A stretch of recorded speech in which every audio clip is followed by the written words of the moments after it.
Ninga ya Citizen, Kisii.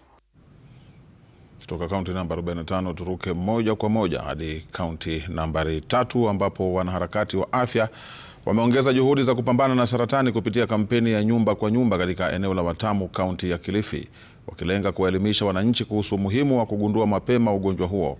Wanaharakati hao, pia baadhi yao ni waathiriwa wa ugonjwa huo, wametembelea makazi ya wanavijiji wakitoa elimu kuhusu dalili za mapema za saratani na umuhimu wa kupima hali ya afya mara kwa mara.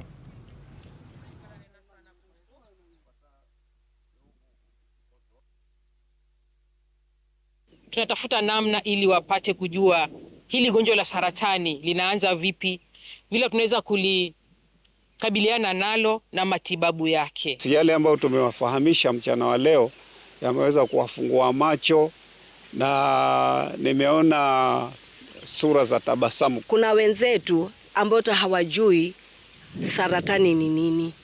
Wako tu nyumbani wanaugua.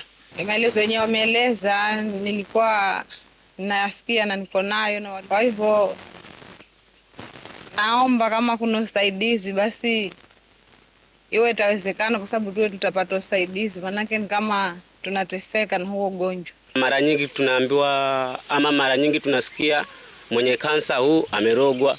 Hakuna kurogwa. Hawa wamekuja kutoa takataka za masikio na ni ukweli chenye walikuwa wakiongea.